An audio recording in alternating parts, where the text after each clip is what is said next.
Hi viewers, here we have our 304 stainless steel normally open differential S36 series.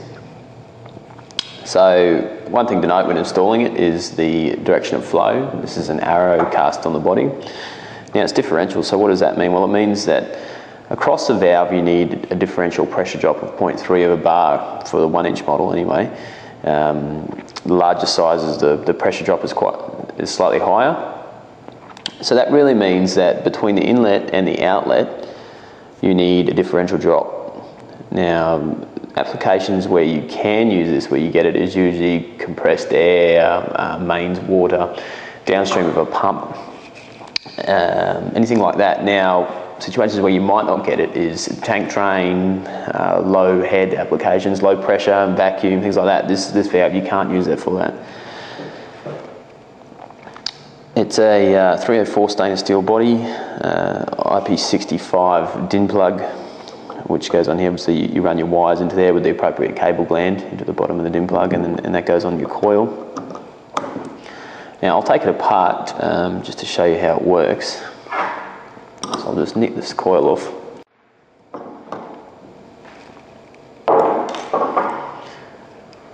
And what we're left here is the obviously the body of the valve without the coil.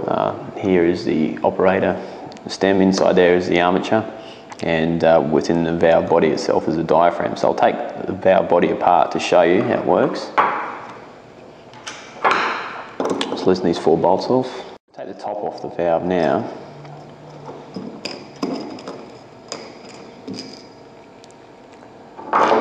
You'll see under here is a spring sitting in this little cavity of the diaphragm. Now this keeps the diaphragm in place and keeps it closed, so it really demonstrates why you need the differential pressure in this valve.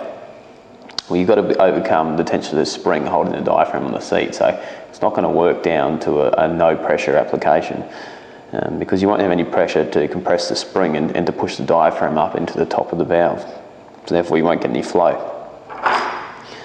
Just on the underside of the roof here is where the diaphragm is pushed into, just a flat surface. We take the diaphragm out,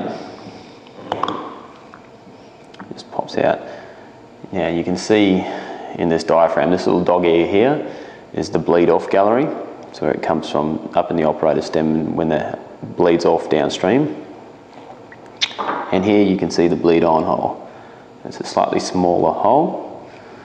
It's slightly smaller because obviously the pressure that's coming on, or the amount of flow that's coming onto the diaphragm, is less than what's going off. So that's open and just keeps that normally open flow through.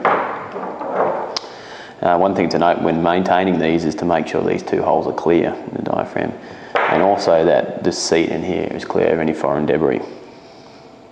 If we have a look in the operator of this valve,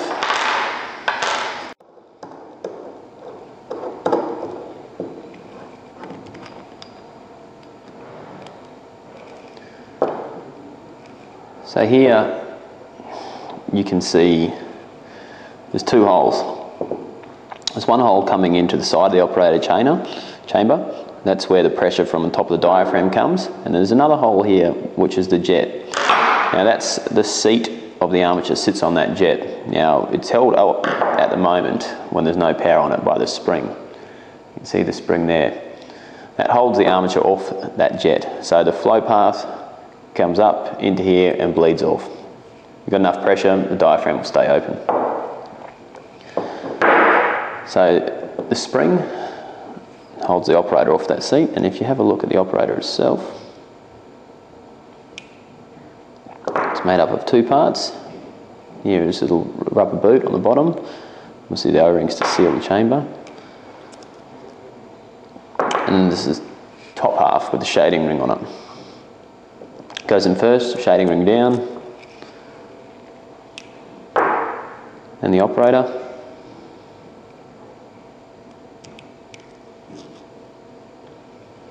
Make sure that O-ring sits in there nicely, and then the spring.